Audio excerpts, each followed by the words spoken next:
Alhamdulillah, alhamdulillahirabbil alamin.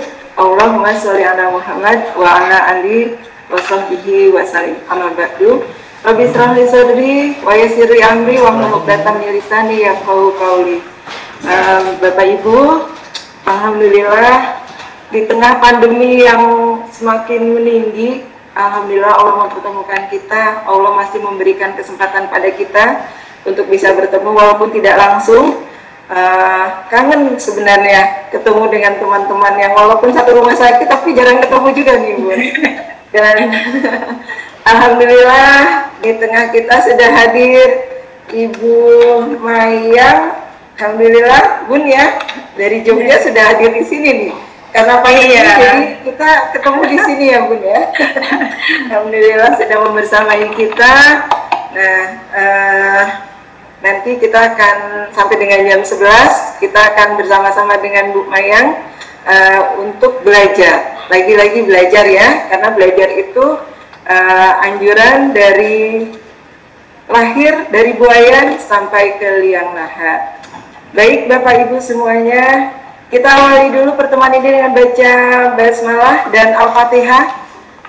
Kita tunjukkan Al-Fatihah ini sekaligus doa buat semua teman-teman kita, buat kita agar selalu sehat, dan teman-teman kita yang saat ini sedang sakit, Allah sehatkan juga kepada pasien-pasien kita, dan seluruh yang saat ini terutama sakit yang sedang isolasi di rumah sakit, isolasi di rumah ya, bisa diberikan kesehatan, diberikan ketabahan dalam menjalani ujian ini. Al-Fatihah. A'udzu billahi minasyaitonir rajim. Bismillahirrahmanirrahim. Alhamdulillahirabbil alamin. Arrahmanir rahim. Maliki yaumiddin. Iyyaka na'budu wa iyyaka nasta'in. Ihdinas siratal mustaqim. Siratal ladzina an'amta 'alaihim ghairil maghdubi 'alaihim waladdallin. Amin amin ya rabbal alamin. Mudah-mudahan nanti acara kita berjalan lancar, Allah sehatkan kita sehingga kita bisa tetap beraktivitas, bisa tetap membantu melayani pasien-pasien kita dan seluruh masyarakat yang membutuhkan layanan kita. Baik, alhamdulillah sudah hadir juga. Saya akan menyapa dulu jajaran direksi kita. Alhamdulillah sudah hadir Ibu Siti Rusmiati, Dr. Gigi Rima Febiani Mars, selaku Direktur Pelayanan Medis, Ibu Siti Rusmiati, selaku Direktur Umum dan Keuangan, jajaran manajer, jajaran Kabak dan Kains, semuanya ada ya, bisa melambaikan tangan. Coba jajaran manajer dulu, semuanya sudah hadir? Sudah ya, walaupun tidak terlihat semuanya di sana, saya yakin ada di sana. Hadir Bu. Kemudian jajaran Kabak dan Skain, boleh angkat tangannya biar semuanya bisa. Assalamualaikum. Oke, terima kasih. Waalaikumsalam. Kemudian jajaran koordinator, silakan angkat melambaikan tangannya. Oke, ya. Terima kasih buat teman-teman dan teman-teman yang lain ya, yang saya tidak sebutkan, ada dari beberapa bagian komite dan juga tim yang lain yang hari ini hadir. Ini kalau di total ada sekitar 40 sampai 50-an nih Bun, tapi nanti mungkin menyusul ya sebagian karena teman-teman masih ada di dalam pelayanan yang ini juga memang prioritas melayani pasien-pasien kita. Baik, kita awali dulu dengan baca basmalah dulu ya sama-sama biar tambah semangat. Bismillahirrahmanirrahim. Nah, saya sebelum ke direksi nanti memberikan sambutan, izinkan saya membaca pantun dulu ya, karena ini kita belajar. saya nyari contekan nih, pantun belajar. Pohon kelapa tumbuh berjajar, berjajar rapi sepanjang pantai. Barang siapa mau rajin belajar, tentulah ia akan cepat pandai ya. Jadi kita hari ini belajar. Satu lagi, jambu subuh, jambu vertikal. Ini saya juga nggak tahu nih nama jambunya ya. Hanya ada di pantun kayaknya nama jambunya. Tumbuh rindang lebat buahnya. Ilmu itu kekayaan yang kekal, penyuluh hidup, kuasai dunia. Ya, jadi insya Allah, karena temanya ini kita belajar terus. Alhamdulillah, kita meningkat ke acara yang kedua. Mohon sambutan dari Ibu Siti Rusmiati untuk acara hari ini. Silakan Bu Rus. Bismillahirrahmanirrahim. Assalamualaikum warahmatullahi wabarakatuh. Waalaikumsalam. Waalaikumsalam warahmatullahi wabarakatuh. Alhamdulillahirabbil alamin. Asyhadu an la ilaha illallah wa asyhadu anna Muhammadan abduhu wa rasuluh. Amma ba'du. Alhamdulillah, selamat pagi untuk semuanya. Terima kasih Bu As yang telah memberikan kesempatan. Assalamualaikum untuk Bu Mayang, sahabat dekat saya dulu waktu masih kuliah. Juga yang saya hormati. Waalaikumsalam. Yang sudah bergabung juga dengan kita, teman-teman manajer, teman-teman kepala instalasi, kepala bagian, koordinator, dan karyawan yang lain. Yang kami banggakan, kita pagi ini bisa berkumpul kembali untuk bisa menimba ilmu kali ini dari Bu Mayang. Bu Mayang ini dulu memang adik kelas sebenarnya, tapi karena sering terlibat dalam kegiatan bareng, jadi akhirnya kesana sini sering bareng-bareng. Jadi karena rumahnya juga agak jauh dari kampus, saya ngekos, Bu Mayang sering mampir ke kosan saya kalau menunggu jam kuliah berikutnya. Saya juga kadang-kadang sering nginep juga di rumahnya. Jadi kemarin itu sebenarnya ketika saya minta untuk bisa mengisi acara di RST ini, kalau misalkan nggak bersedia saya mau ngancem sebenarnya, rahasianya mau saya alhamdulillah langsung bersedia. Banyak rahasia yang saya pegang loh. Ya, jadi dulu Bu Mayang ketika lulus kuliah kemudian langsung terbang ke Amerika untuk menimba ilmu di sana. Sementara saya ke Jakarta nggak terbang tapi naik kereta, keretanya aja ekonomi gitu karena nggak punya duit bantu. Ya, dan nggak nyangka juga sebenarnya ternyata bisa akhirnya menikah dengan Pak Heru gitu. Karena waktu kuliah itu ya memang kerja bareng, kegiatan bareng, tapi nggak ada tanda-tanda gitu. Tapi kok tiba-tiba lupa jadi suami istri gitu.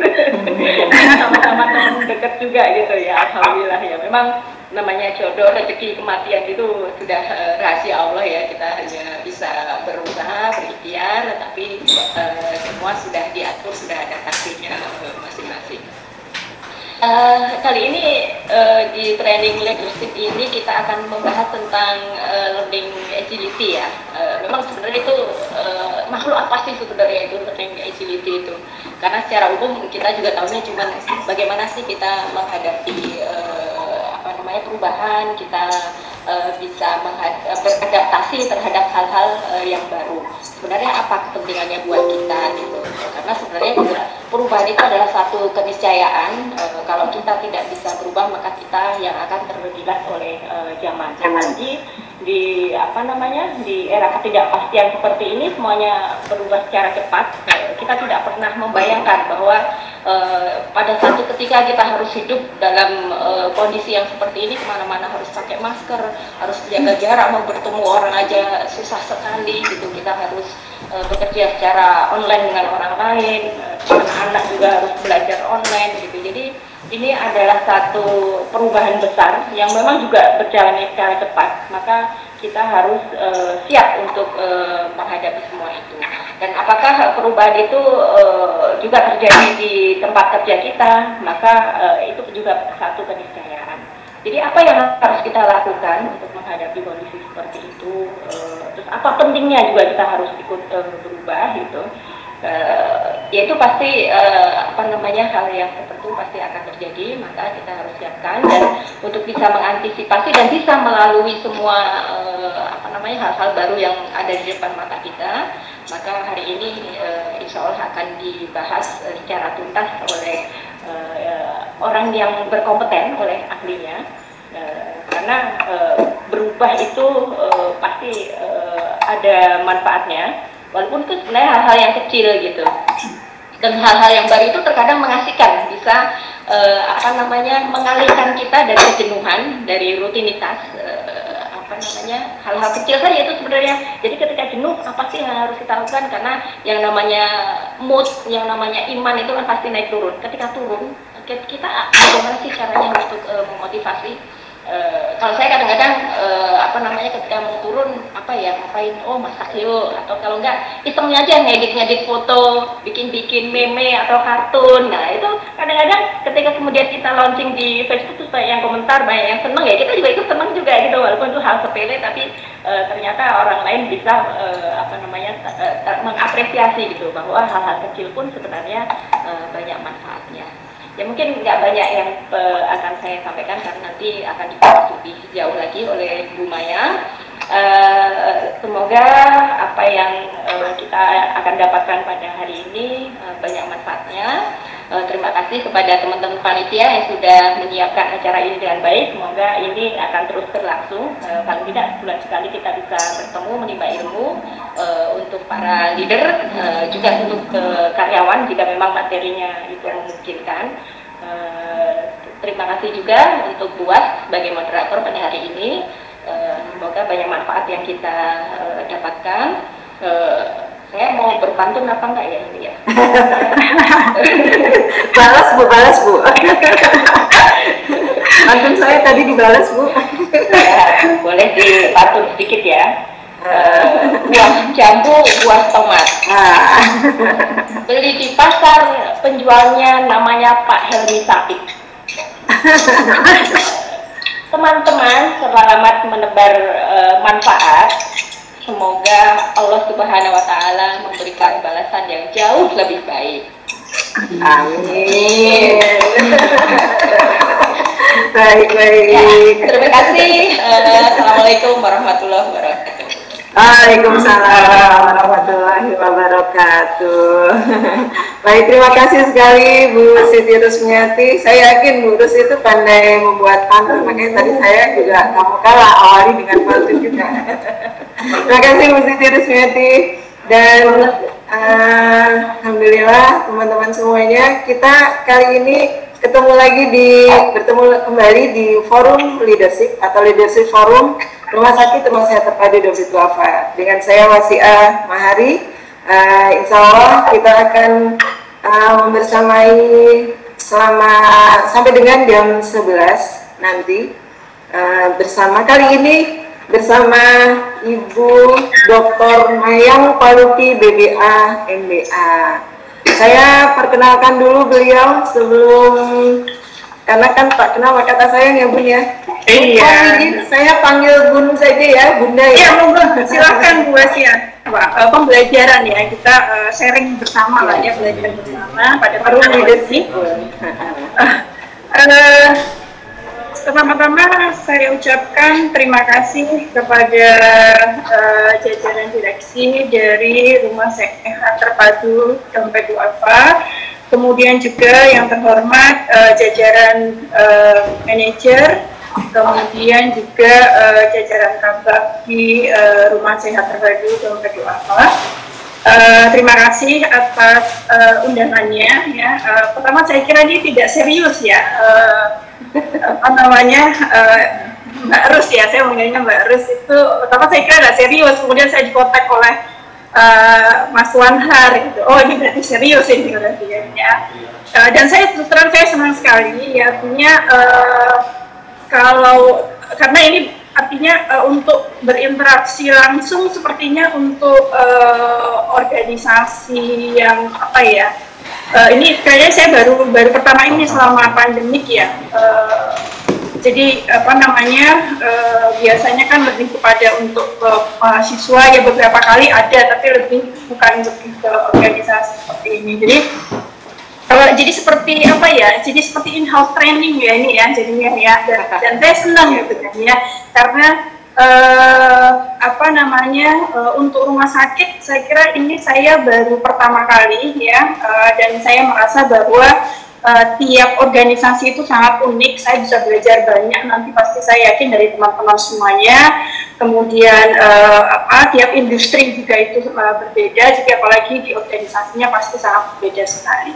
Jadi saya sekali lagi mengucapkan terima kasih atas undangannya, dan saya kira dengan senang hati untuk diundang kembali, ya, free nggak apa-apa, ya, artinya karena banyak sekali ya sebenarnya yang akan saya share ya, cuman kan kita juga terbatas waktu ya, jadi saya tadi di materi itu kemarin saya menekankan mungkin hal-hal yang mungkin untuk teman-teman itu baru gitu ya, jadi itu yang akan saya share di acara pada pagi hari ini. Apa namanya, nanti kita akan belajar bersama ya, artinya kemarin memang dari SDM meminta saya untuk mengisi tentang teamwork sebenarnya ya, kemudian saya tawarkan gimana kalau learning agility gitu, seperti itu, karena memang sekarang banyak dibahas tentang agile dan resilience organization ya, tapi learning agility sendiri itu kurang dibahas. Saya melihat saya mengikuti webinar itu yang webinar SDM, saya melihatnya lebih menekankan pada agile organization dan resilience organization. Jadi gimana menjadi organisasi yang tangkas terhadap perubahan itu seperti apa? Tadi seperti Ibu Rusmiati sudah menyampaikan ya, terkait bagaimana kita harus tanggap terhadap perubahan, cepat untuk melakukan adaptasi seperti itu. Kemudian bagaimana membangun ketahanan organisasi ya, organisasi yang resilient itu seperti apa sih, kan seperti itu. Nah itu yang banyak dibahas, ditekankan pada saat pandemi ini adalah seperti itu, karena banyak organisasi itu tidak siap ya, bahkan organisasi yang besar pun belum tentu siap gitu ya. Mungkin mereka besar kan seperti itu, tetapi sumber daya manusia yang di dalamnya itu belum tentu siap ya, karena sumber daya yang ada di dalam organisasi itu kan terdiri dari berbagai generasi ya. Nah, ketika kemudian organisasi misalnya contohnya satu saja, kita mulai misalnya dari teknologi, apakah kemudian dengan adaptasi yang dilakukan oleh organisasi, kemudian dari generasi yang senior misalnya ya, dari generasi yang baby boomer misalnya seperti itu, atau generasi X lah, saya dan Mbak Rus kan masuknya generasi X ya, cuman saya itu masuk generasi X akhir lah, bukan yang awal. Nah itu saya kira juga tidak semua itu artinya melek teknologi gitu ya. Ketika kita harus pakai Zoom, kita awalnya juga harus belajar dulu ya kan, bagaimana kita, misalnya saya sebagai dosen, bagaimana sih agar kelas itu menarik kan seperti itu, bagaimana agar mahasiswa itu enjoy ketika dosen itu mengajar. Ya banyak yang harus kita lakukan ya, belum lagi berbagai perubahan-perubahan yang kemudian dilakukan oleh organisasi. Dan saya kira rumah sakit terpadu dompet duafa juga seperti itu. Nah, saya punya satu bimbingan siswa itu juga sedang lagi penelitian di rumah sakit ya terkait pandemik. Jadi bagaimana staf di rumah sakit itu merespon kegiatan yang ada di dalam ketika bekerja di dalam rumah sakit ya, khususnya dari sisi keadilan organisasional seperti itu. Nah, monggo nanti kalau misalnya pun ada request misalnya, Mayang ini kita ingin tahu nih ya, misalnya SDM rumah sakit Sehat Dompet Duafa tuh kita ingin tahu dari sisi misalnya tenaga medisnya tuh apa sih yang harus kita inikan, misalnya dari stafnya, kemudian apa yang harus kita tingkatkan gitu kan ya, misalnya dari sisi komitmennya, misalnya dari sisi motivasinya. Nah, monggo ya, saya kira saya sangat senang sekali dia nanti bisa membantu teman-teman di Rumah Sakit Sehat Dompet Duafa seperti itu, karena kita sebagai dosen itu juga ada program hibah penelitian ya, jadi kadang kita nih bingung nih kita mau melakukannya di mana gitu kan ya. Kalau misalnya teman-teman misalnya di Rumah Sakit Sehat Dompet Duafa ini sudah tahu, oh kita tuh pingin ini loh, kita pingin tahu ini seperti apa, jadi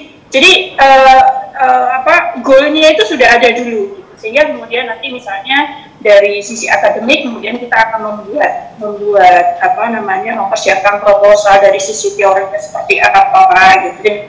Jadi nilai kemanfaatan penelitian itu akan semakin besar seperti itu ya. Oke. saya kira saya akan mulai materi saja, ya. Apa mungkin saya izin sebentar, saya upload sekarang saja ya Bu Wasiah ya? Boleh, boleh, Bu. Monggo, Bu. Ya, sebentar saja. Ya. Silakan, Bu. Bismillahirrahmanirrahim. Jadi pada pagi hari ini yang saya tekankan adalah lebih ke learning agility-nya. Saya belum akan mengotak-atik teamwork-nya. Nanti undangan berikutnya saya akan mengotak-atik teamwork-nya ya, Bu Wasiah ya. Jadi biar nanti diundang lagi, jadinya itu tidak saya bahas dulu. Jadi saya akan membahas lebih ke learning agility-nya. Jadi nanti dengan memahami learning agility, saya kira nanti ibu bapak semuanya kemudian bisa kemudian mengimplementasikan ya, kemudian ke dalam diri masing-masing. Bagaimana kemudian paling tidak itu dari diri kita sendiri dulu ya, kemudian baru nanti kemudian ke timnya seperti apa ya, yang ini yang ikut jajaran top leader ya, dia leader di dalam organisasi, jadi kemudian bisa mengimplementasikan, mengarahkan ya, kemudian seperti apa sih ya kan, dengan melihat apa yang kita bahas pada pagi hari ini. Oke, next.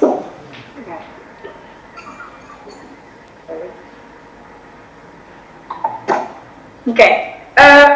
Nah, ini adalah tantangan organisasi khususnya SDM di masa pandemi ya, yang saya baca kemudian saya ringkas ya, paling tidak ada 6 inilah yang menjadi kemudian tantangan organisasi. Yang pertama adalah kita bahas dulu dari bisnis survival ya, sebagai pengantar ya. Jadi artinya bagaimana kemudian organisasi itu bisa mengkondisikan ya agar organisasi itu bisa survive ya, untuk survive saja lah dulu gitu. Organisasi sekarang itu mungkin mereka akan susah untuk memikirkan profit ya, jadi untuk kembali modal dulu itu seperti apa ya, karena banyak sekali organisasi-organisasi itu yang tidak siap gitu, ya. Tadi dibahas terkait dengan Dewan Pengupahan ya Bu Wasiah ya. Nah, mungkin saya agak menyinggung itu dulu karena itu juga akan terkait dengan banyak organisasi kan, keputusan terkait dengan pengupahan ya, seperti itu. Jadi itu juga sistemnya agak alot ya, jadi antara asosiasi pengusaha dengan serikat pekerja kan, seperti itu ya. Padahal satu sudah ngalah ya, kemudian yang satunya kemudian tidak mau ngalah, kemudian yang satunya ngalah, seperti itu. Jadi agak kompleks seperti itu. Nah, saya kan dari sisi akademisi, jadi saya menjembatani teman-teman dari Apindo dan serikat pekerja dengan menjelaskan kalau misalnya naiknya seperti itu dampaknya seperti apa, jangka pendek seperti apa, jangka panjang seperti apa, gitu kan ya. Karena terutama yang kalau misalnya naik ya, mungkin naiknya juga tidak besar ya, tidak besar itu mungkin sebagai karyawan melihatnya seperti itu kan ya. Naiknya cuma sedikit kok, cuma 60.000, masa sih nggak mau gitu kan ya. Tapi 60.000 itu diping berapa, dikali berapa gitu kan ya, mereka harus membayar asuransi kan, dan macam-macam seperti itu kan masih harus mereka bayarkan. Nah, itu yang juga akan menjadi pertimbangan organisasi. Nah, selain itu apa? Dalam jangka pendek ya kan, jangka pendek oke, mungkin ya daya beli akan meningkat. Tapi dalam jangka panjang, terutama untuk organisasi yang berusaha untuk survive, small medium enterprise ya, jadi UMKM itu akan mengalami kesulitan gitu. Nah, itu kan yang harus kita jaga kan adalah seperti itu. Padahal gimana masa pandemi itu kita kemudian kan bisa membantu perekonomian, membangun perekonomian, kan kuncinya seperti itu ya. Di kuartal kemarin yang keempat itu kan kemarin sudah negatif gitu kan ya. Kemudian saya membaca pelaporan bahwa dengan asumsi bahwa masyarakat Indonesia aware gitu ya terhadap pandemi ya, itu kita butuh 3,5 tahun untuk kembali normal gitu, ya. Nah, apalagi kalau misalnya masyarakat Indonesia tidak aware gitu. Nah itu kan lebih panjang lagi, dampaknya akan seperti apa ya. Ini ada PSBB lagi kan ya di Jawa Bali, itu juga akan berdampak gitu ya. Artinya untuk yang jual di bakmi godok di pinggir jalan itu aja sedikit gitu loh. Mereka juga nggak berani gitu kan seperti itu. Nah itu kan akan memiliki dampak pada mereka ya. Kalau di Kulon Progo itu kemarin itu ada yang dirumahkan digaji, ada yang dirumahkan 10% gaji, 20%, 50% itu bervariasi gitu ya. Dengan 10% saja mereka tidak mau resign ya. Mereka memilih tidak resign karena apa? Mereka masih masih menjagakan bahwa mereka akan dapat tunjangan ya kan, ada asuransi gitu ya, kemudian dari pemerintah juga dapat gitu ya. Kemudian dengan dirumahkan mungkin mereka juga punya inisiatif untuk misalnya melakukan bisnis yang lain, berjualan atau seperti itu. Jadi kompleks juga sebenarnya yang dihadapi oleh karyawan itu ya, berbagai macam karyawan seperti itu. Nah itu yang dihadapi oleh organisasi itu sangat kompleks ya, dan masing-masing organisasi seperti saya sampaikan itu sangat unik ya terhadap perubahan yang terjadi di lingkungannya seperti itu. Nah, jadi ini mendukung bisnis agar survive dan kemudian profitable itu bagaimana kemudian di masa pandemi kemudian atau post pandemi ya kan. Nah itu kuncinya adalah kemudian sumber daya manusianya itu harus agile ya, kemudian skillnya itu harus di-up ya, ditingkatkan gitu ya, terus ada skill dan agile human resource-nya gitu ya yang harus diperhatikan adanya. Kemudian yang kedua adalah yang penting juga itu adalah digitalisasi ya, dengan kebijakan work from home, school from home ya. Walaupun kemudian misalnya ada piket ya, mungkin kalau teman-teman di rumah sakit sehat atau apa mungkin kan tidak terlalu banyak perubahan ya artinya ya, tetap masuk misalnya seperti itu. Tetapi banyak organisasi yang kemudian lebih memilih kemudian untuk melakukan misalnya piket ya seperti itu. Jadi diatur kedatangannya itu diatur. Nah mau tidak mau kemudian kan di situ ada implementasi digitalisasi ya seperti itu. Nah itu kemudian harus jadi perhatian organisasi ya seperti itu. Nah kemudian yang ketiga, nah ini yang biasanya akan menjadi faktor utama sekarang ya, organisasi harus pay attention itu adalah health and safety. Health and safety biasanya itu harus menjadi poin utama ya yang harus diperhatikan oleh organisasi, termasuk untuk jalannya bisnis. Kemudian yang paling utama itu adalah untuk karyawan ya, jika mereka melakukan kebijakan bahwa kemudian harus kembali bekerja misalnya seperti itu. Apalagi kalau misalnya pekerjaannya itu akan berinteraksi dengan publik ya, seperti itu. Kalau rumah sakit kan memang sudah modalnya itu health and safety ya, tetapi kan kalau misalnya di perbankan misalnya itu kan beda ya. Mereka mungkin kan dulu health and safety itu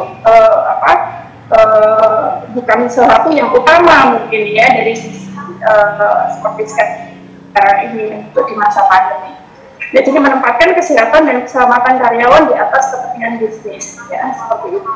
Nah ini tantangannya organisasi, mampu tidak kemudian organisasi untuk mengimplementasikan itu kan seperti itu. Komitmennya seperti apa ya?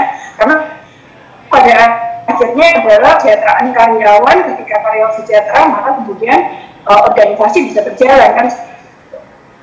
Nah kemudian adalah berpikir sistemik itu kemudian yang poin yang saya temui ya, bahwa kemudian organisasi itu harus memiliki semacam helikopter view dari atas ya, keseluruhan proses ya dalam organisasi itu seperti apa. Jadi mereka punya gambaran besarnya seperti apa sehingga kemudian organisasi itu mampu untuk melakukan koordinasi.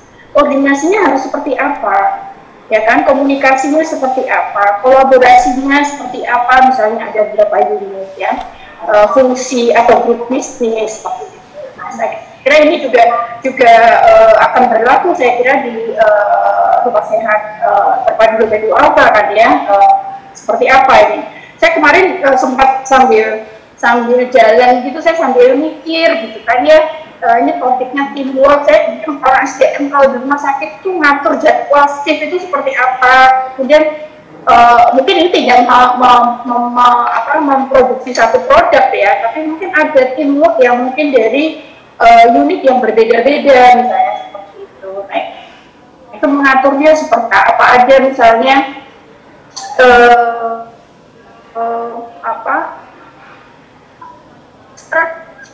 dari tim dia dan perhatian dari struktur teamwork tersebut.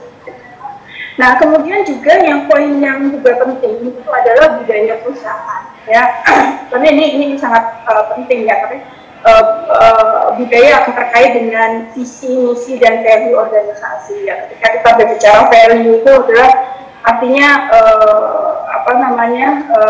satu guideline ya, satu belief ya yang diyakini oleh anggota di dalam organisasi tersebut. Yang kalau perlu organisasi itu pinginnya bahwa value-nya itu sudah mendarah daging di setiap individu yang ada di dalam organisasi, bagian dari organisasi. Nah, itu kemudian bagaimana organisasi mendukung katalisasi transformasi yang dilakukan oleh organisasi. Kemudian tadi seperti Bu Rusmiati sampaikan, memotivasi perubahan yang diharapkan oleh organisasi. Ya. Mungkin kalau misalnya pandemik ini orang tidak punya pilihan terhadap perubahan. Tetapi ketika mungkin sebelum pandemi, ketika tidak terjadi pandemi, ketika organisasi menuntut anggotanya untuk berubah, ya mungkin penolakannya lebih besar dibanding dengan sekarang misalnya seperti itu. Saya belum baca studinya, ya penolakannya mungkin lebih besar sebenarnya, karena kalau pandemi kan mereka tidak punya pilihan ya, karena ini sesuatu yang tidak bisa mereka kan macam-macam. Nah, kemudian ini mungkin ya teman-teman audiens ya yang hadir pada hari ini terkait dengan leadership kepemimpinan. Ya, jadi bagaimana sih kemudian bisa mengarahkan anggota secara remote ya? Sekarang kan tantangannya adalah virtual leadership. Ya. Mungkin kalau misalnya harus hadir normal sih mungkin tidak terlalu banyak perubahan, tapi organisasi yang misalnya yang di sini kita kan hampir 100% lah, artinya semua itu semua dilakukan secara remote gitu. Jadi kalau misalnya nih besok nanti malam kan saya ada rapat pleno jurusan misalnya ya.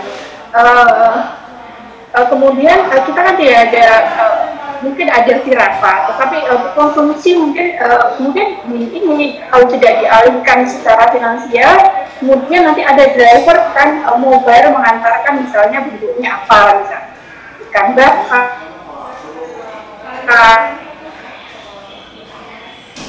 ayam bakar, alhamdulillah ya.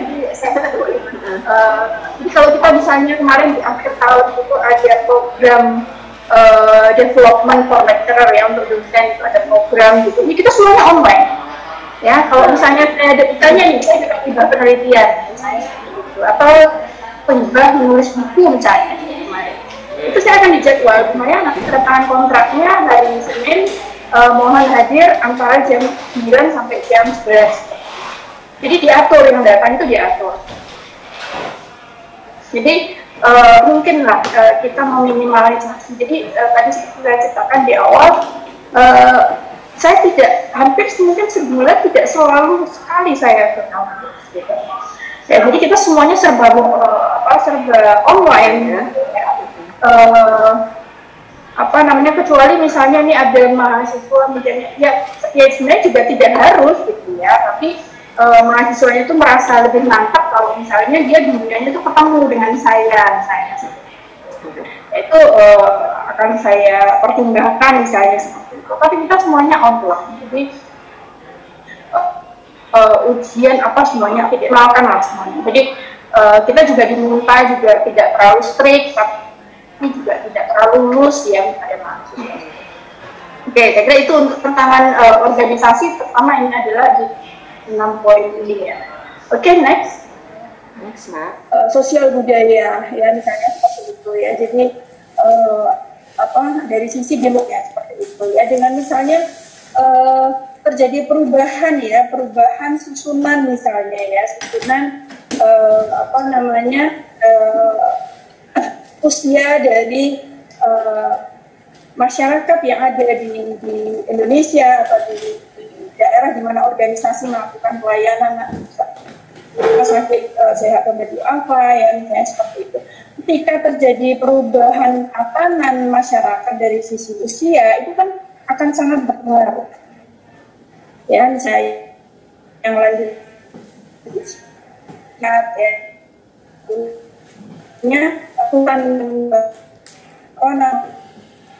bukan kerja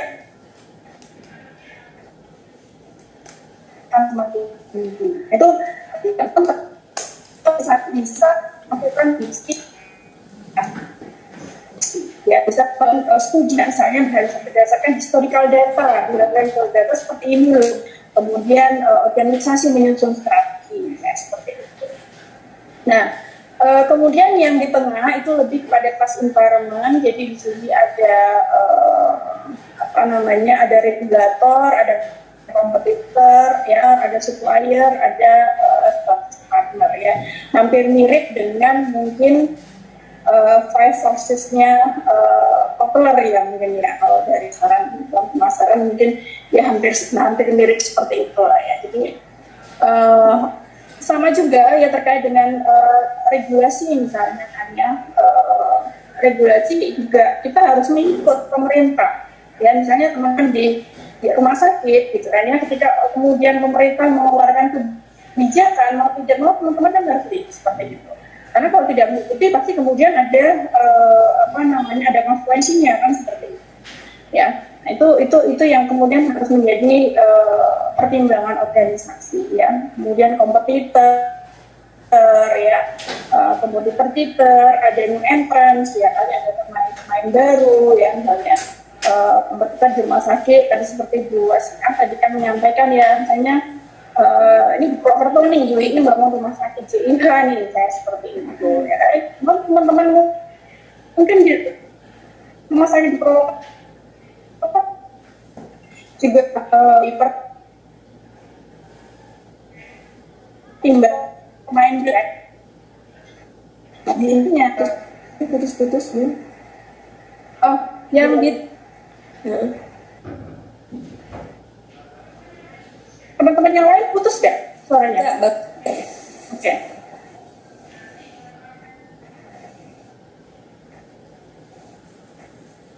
Nah, jadi seperti itu. Jadi seperti apa ya kan? Supplier juga. Jadi artinya kita juga organisasi kan pasti harus kemudian membuat gimana sih agar bargaining power organisasi itu lebih kuat daripada supplier. Ini saya yakin seperti Bu Direktur Keuangan pasti juga kan akan mikirnya ke sana nih untuk mungkin subunit bisnis yang ada di Rumah Sakit Dompet Duafa. Itu organisasi itu gimana sih agar kita itu punya bargaining power yang kuat dibanding supplier kan ya, ya, sehingga kita tidak dimainkan oleh supplier. Seperti itu. Kemudian strategic partner, nah ini akan sekarang ini tren strategic partner, apalagi peran SDM sebagai business partner ya. Saya kira nih Pak Wanhar ini sudah ahlinya ini ya terkait strategic partner ya. Sekarang kan SDM itu lebih sudah tidak konvensional lagi, jadi artinya berperan sebagai strategic partner dibentuk di dalam organisasi, tapi juga keluar gitu ya. Bagaimana kemudian bisa memakan value organisasi. Oke, kemudian saya tidak akan terlalu banyak di sini ya, saya kira bukan hal yang baru untuk teman-teman. Jadi untuk di lingkungan internalnya, jadi ada owner, ada board director, ada karyawan ya, seperti itu. Nah, kemudian juga ada budaya. Oke, kemudian next.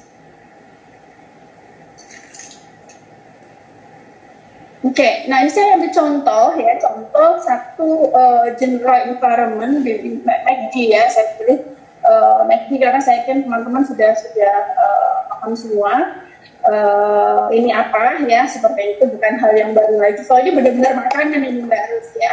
Beda. Menarik Bun. Ya, kalau di PEGI ya untuk dimensi ekonominya itu contohnya di sini adalah ketika misalnya terjadi pertumbuhan ekonomi yang lemah, yang kecil misalnya seperti itu. Ya, contohnya misalnya yang terjadi saat ini ya, tingkat pertumbuhan ekonomi kita minus kan seperti itu ya. Kemarin sampai minus 5 ya seperti itu, dari 3 kemudian jadi 5 seperti itu. Yang mudah-mudahan di tahun ini bisa mengarah lebih baik ya. Kemudian juga low unemployment.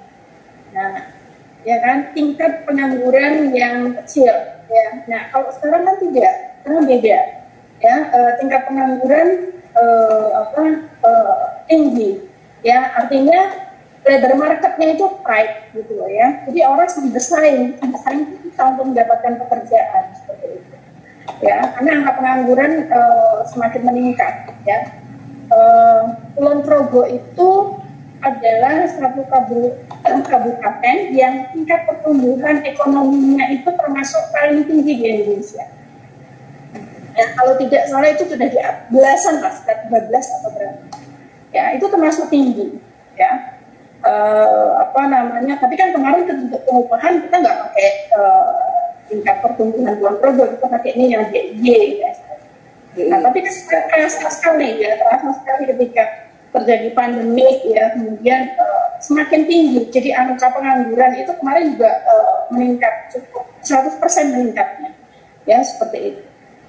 Meningkatnya juga tidak sepenuhnya pengangguran yang berada di Kulon Progo gitu ya, tetapi karena berdasarkan KTP itu karena masyarakat Kulon Progo itu kan banyak yang mencari nafkah di Jakarta ya.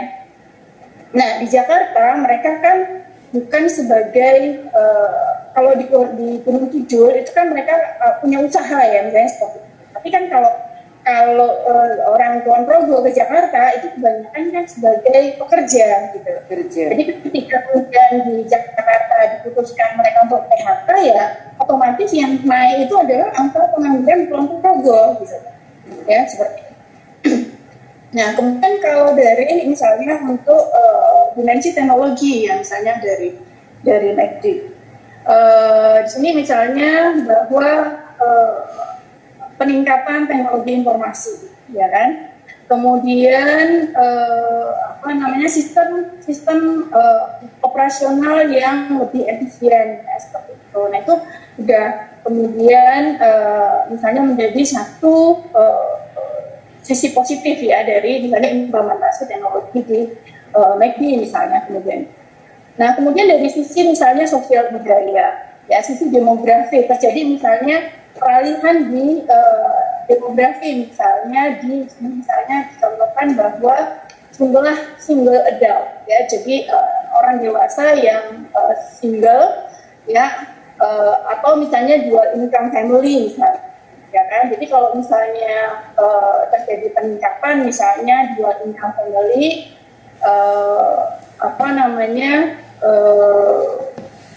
mungkin akan meningkat belanja mereka misalnya, atau mereka spend money more di misalnya fast food misalnya, atau actually bisa juga berkurang gitu ya. Tapi misalnya ketika angka jumlah usia dewasa yang meningkat kan ya, nah maka misalnya studi kemudian menunjukkan bahwa ketika singlenya meningkat itu mereka jarang masak gitu. Misalnya mereka beli fast food kan seperti itu ya. Jadi fast food itu sudah biasa, kalau misalnya itu udah kayak mampir kemana aja gitu kan ya.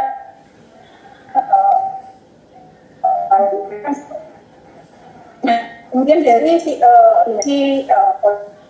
politik dan legal. Jadi di sini misalnya terjadi perubahan standar ya terkait dengan makanan yang cepat saji misalnya. Jadi mengeluarkan regulasi yang baru misalnya rumah makan cepat saji. Nah, itu kan akan berpengaruh ya, Ecana. Ya, kemudian ada local zoning climate, ya seperti itu. Kemudian juga di sini dicontohkan general postur, ya. Jadi apa namanya, hal-hal yang sifatnya umum, ya, terhadap hanya regulasi bisnis. Misalnya. Kalau misalnya itu sifatnya mengurangi beban, ya, beban dari pelaku bisnis, ya, itu alhamdulillah kan seperti itu. Jadi misalnya keringanan-keringanan, misalnya itu alhamdulillah misalnya.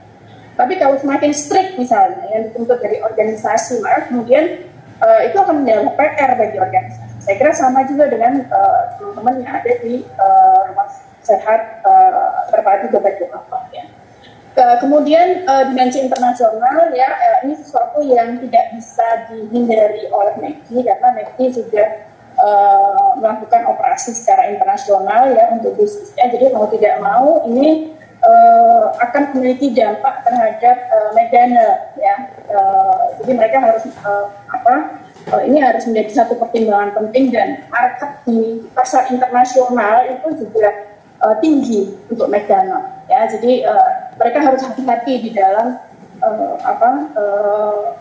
merespon, ya, perubahan-perubahan yang terjadi di hubungan di pasar internasional. Oke, next. Nah, kemudian yang ini lebih ke task environment, ya, jadi lebih agak mengarah ke internal, tapi bukan internal. Ya. Jadi di sini ada kompetitor, kalau di sana itu ada Burger King, ada Wendy, ada Subway, ya, semacam sandwich gitu. Kemudian ada Dairy Queen itu juga burger, kemudian juga semacam ada donatnya, ya, Dunkin Donut, ya, seperti itu, ya. Nah, itu juga mereka melakukan persaingan, ya. Mereka juga menawarkan misalnya membuat suasana yang itu nyaman bagi customer, ya. Seperti kemudian bisa belajar di sana, misalnya. Kalau dulu seperti itu, ya. Tapi dulu aja saya udah lama, ya, jadi saya itu dari ya, jadi seperti itu. Dan kemudian customer, ya, tidak ada individual customer, ada institutional customer, ya. Jadi misalnya pelanggan mereka dari perusahaan seperti apa. Mungkin mereka juga harus kemudian menyesuaikan, ya, paket produk misalnya untuk customer yang dari sisi institusional itu seperti apa. Kemudian supplier ini juga merupakan kunci bagi mereka, ya. Contohnya misalnya ada Coca-Cola, kemudian ada wholesale food processor, ya. Jadi kan sebagian makanannya mungkin kan sudah setengah jadi, ya. Jadi itu ada yang mungkin dari supplier, ya, dikirim oleh supplier. Nah, itu seperti apa. Kemudian packaging dan packaging, mereka saya lihat selalu melakukan inovasi-inovasi, ya, bagaimana agar misalnya tetap hemat lama, safe, ya, kan seperti itu. Dari estetikanya juga menarik, ya, misalnya seperti itu, tanpa mengurangi crunchy-nya, misalnya french fries-nya itu, ya, seperti itu, atau rasa dari makanan tidak membatasan. Jadi kalau untuk strategi partner, mereka punya Walmart, ya,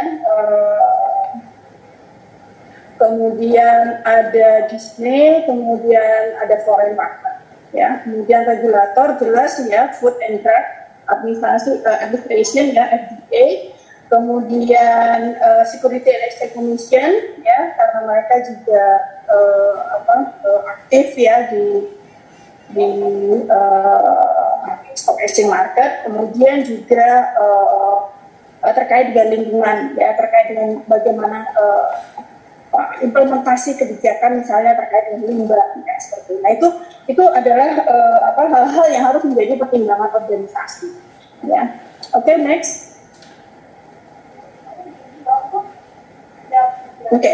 Nah, sebelum masuk ke sini, jadi teman-teman tadi sudah melihat bagaimana lingkungan eksternal, yang kekuatan lingkungan eksternal itu bisa berpengaruh terhadap organisasi. Ya. Jadi bagaimana misalnya disruption in teknologi, ya, jadi perubahan di teknologi seperti apa, globalisasi itu seperti apa, ya kan, itu kan akan berpengaruh besar terhadap organisasi, dan itu di luar kontrol organisasi. Kemudian juga alam, ya, seperti pandemik yang terjadi pada saat ini itu juga kekuatan eksternal kan, ya. Jadi itu tidak bisa dikontrol oleh organisasi, perusahaan nggak bisa gitu kan ya. Dan perusahaan juga tidak memiliki pilihan gitu ya. Jadi mau tidak mau mereka yang harus beradaptasi. Sekarang pilihannya adalah mau beradaptasi dengan nah, kemudian dari sisi internal ya, kalau kita datang lagi ke masa sebelum pandemi kan, tadi seperti kita sampai dengan misalnya angka pengangguran ya, Nah, ketika angka pengangguran itu tidak terlalu besar, ya kan? Nah, itu akan sulit bagi organisasi untuk misalnya mencari qualified employee, yang karyawan yang qualified akan susah. Ya, mereka harus berkompetisi dengan kompetitornya. Ada yang mungkin ada yang sampai harus nempel ya di perusahaan lain seperti itu. Sampai dengan kemudian misalnya gini, sampai ada perusahaan yang mereka itu sudah menghitung semuanya cost-nya. Jadi kalau misalnya nih saya punya perusahaan ya, kemudian saya tertarik dengan Bu si A ya untuk bergabung di perusahaan saya. Tapi kalau di perusahaan Bu si A itu punya kebijakan, kalau misalnya Bu si A itu meninggalkan organisasi, Bu si A harus membayar. Ya, ada fee yang harus dibayar oleh Bu si A. Misalnya fee-nya misalnya berapa? 50 juta misalnya, seperti itu.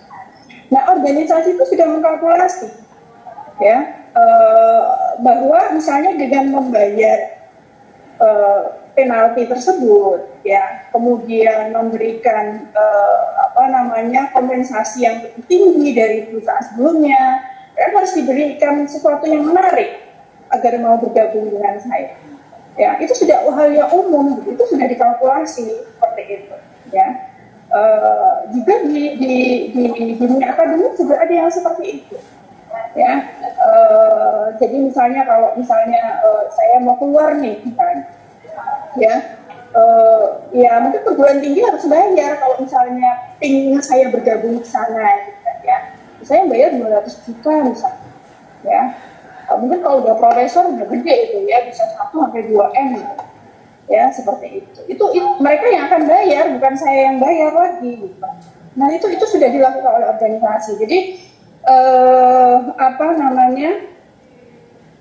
persaingan itu sudah seperti itu ya, yang harus dipertimbangkan oleh organisasi. Nah, dari sisi demografik ya, kalau misalnya seperti misalnya di Indonesia ya, populasi juga masih tinggi kan, seperti itu ya. Kemudian mungkin supply qualified talent gitu mungkin belum sepenuhnya mengikuti apa yang diharapkan oleh para pelaku bisnis misalnya. Jadi gapnya itu masih tinggi misalnya.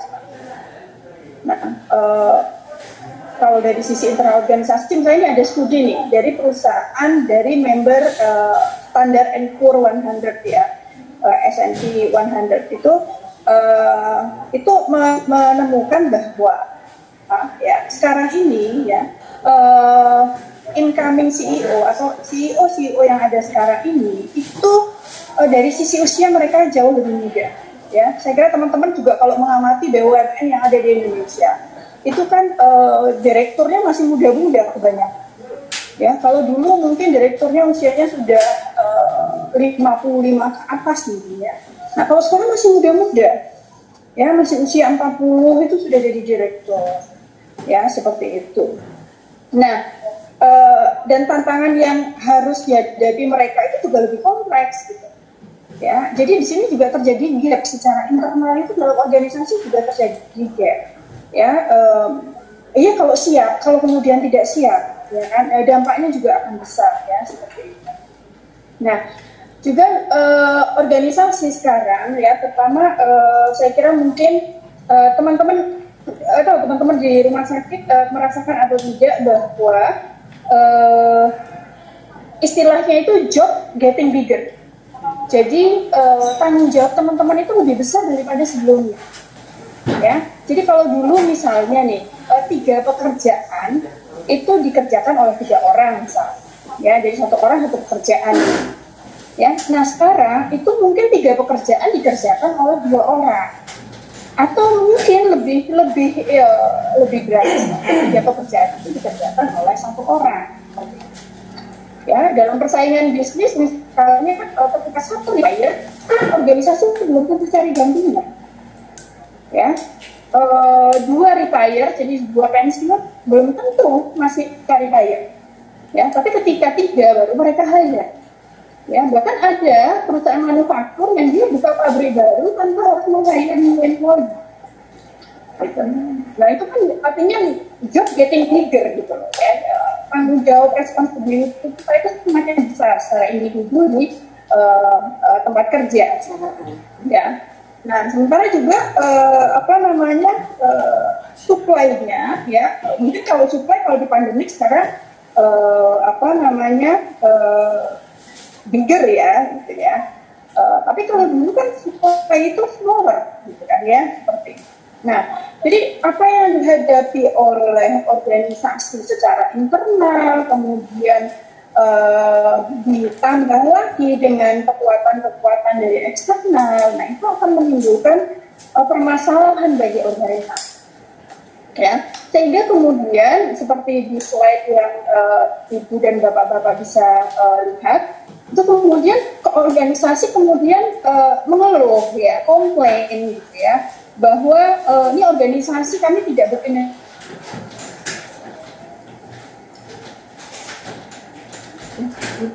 ya, karena kami tidak memiliki kemampuan untuk cepat melakukan inovasi. Ya, ada yang menyampaikan seperti itu, kan tidak memiliki kemampuan untuk bisa melakukan cepat untuk berinovasi, gitu. Ya. Atau misalnya organisasi lebih fokus kepada hal-hal yang sifatnya operasional. Ya, kemudian mereka tidak fokus kepada hal-hal yang strategis, misalnya seperti itu. Ya kan, jadi udah hanyut dulu nih di hal-hal yang sifatnya operasional gitu ya.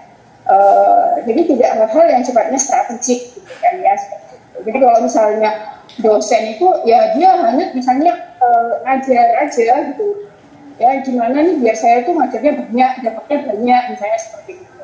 Dia tidak memikirkan hal-hal yang strategik misalnya. Ya, dia tidak mau melakukan penelitian, tidak mau publikasi, tidak mau melanjutkan studi, ya. Itu kan pendidikan hal-hal strategik, ke depannya itu strategik. Ya. Ya mungkin teman-teman saya sering pesan ke teman-teman S2 ya, atau kemudian teman-teman S3 yang kebetulan bimbingannya Pak Heru, gitu kan ya, mereka kan tahu banyak lah ya, sering ke rumah seperti itu. Artinya yang dilihat sekarang ini bukan sama seperti dulu gitu. Walaupun kita di sini biasa-biasa aja. Saya kira ketika mungkin Bu Rusmiati datang ke rumah saya sekarang ya nggak ada berubahnya dengan ketika Bu Siti Rusmiati itu bawa mobil kuning pertama kali ke Jogja, remnya blong, itu saya masih ingat sekali. Jadi nggak ada berubahnya, nggak banyak itu baru ya. Jadi seperti itu gitu ya, catnya masih pink kok Mbak Rus ya, jadi seperti itu. Jadi tidak terlalu banyak perubahan, tapi mungkin mereka melihatnya kok enak gini ya, seperti itu. Jadi mungkin mereka tidak merasakan ya ketika misalnya Pak Heru kuliah dulu ya, ngajar itu cuma 1 mata kuliah, nggak bisa banyak ya, karena kuliahnya kan di UGM itu udah susah masuk susah keluar ya kalau di UGM seperti itu. Dan saya juga punya 3 anak waktu itu kecil-kecil semua gitu kan. Jadi kalau mereka melihat sekarang ya sekarang mereka sudah gede besar ya kan, seperti itu. Pak Herunya sudah profesor, udah enak ngajar sana sini kan, seperti itu ya. Nah tapi itu semua kan ada prosesnya seperti itu. Nah memang kalau kita sekolah S3 ngajar cuma 1 mata kuliah, mau dapat dari mana, kemudian mau punya uang dari mana sih gitu ya. Ya pasti kita harus prihatin gitu loh. Ya seperti itu ya. Sama ketika pertama nikah dulu misalnya, saya ngomong sama Pak Heru, ini kita paling enak, ini kita lauknya telur ya, saya bilang seperti itu. Kalau enggak ya tempe tahu, saya seperti itu udah hitungan saya karena harus bayar KPR BPN kan waktu itu kan ya. Saya tidak tetap, Pak Heru harus kuliah kan seperti itu. Jadi seperti itu gitu ya. Tapi kita lalui itu bersama-sama seperti itu. Nah, organisasi karyawan juga harus seperti itu ya. Organisasi juga harus seperti itu. Jadi sebenarnya sama sih gitu kan ya. Kita bisa mengimplementasikan itu. Oke, nah jadi itu keluhan organisasi adalah seperti itu. Jadi tidak berkinerja dengan baik, tidak bisa berinovasi dengan cepat, gitu kan ya. Baik produk ataupun sistem ataupun inovasi dalam proses. Inovasi macam-macam, tidak harus pelayanan. Misalnya rumah sakit kan pelayanan ya, misalnya seperti itu. Mana inovasi dalam pelayanan dalam rumah sakit? Oke, next.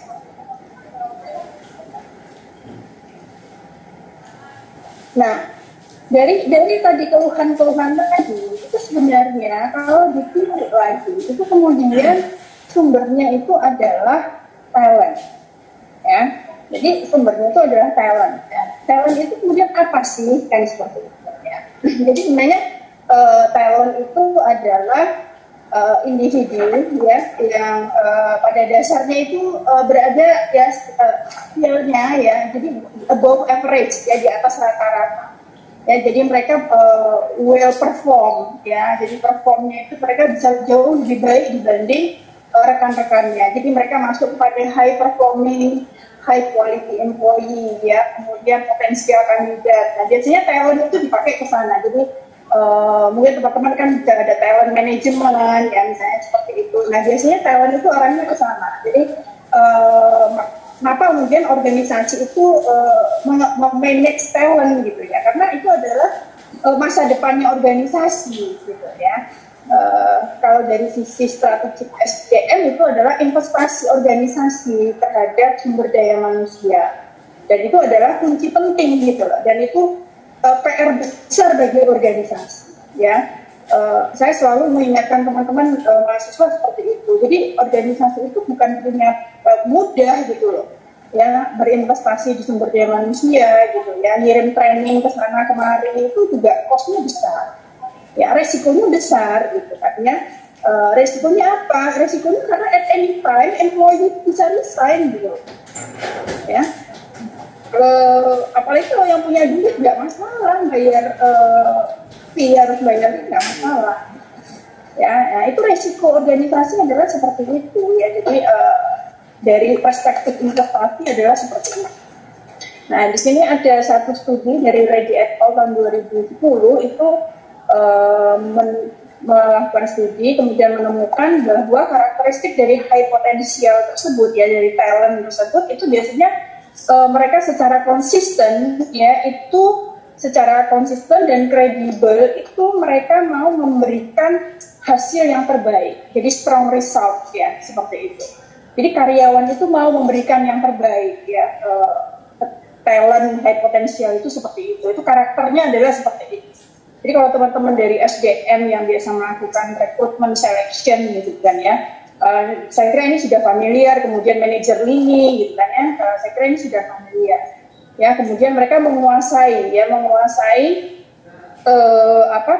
keahlian yang itu baru itu secara cepat ya. Kemudian juga mereka memahami ya, mengenali bahwa perilaku itu penting ya. Jadi perilaku, attitude itu tuh penting dalam organisasi ya, bagi individu itu penting gitu ya. Kan banyak tuh karyawan yang nggak peduli gitu loh dengan yang namanya behavior gitu. Padahal itu sangat penting ya. Kalau organisasi aja ada behavior menganggap itu bahwa perilaku organisasi itu penting, apalagi perilaku individu kan, seperti itu yang ada di dalam organisasi ya.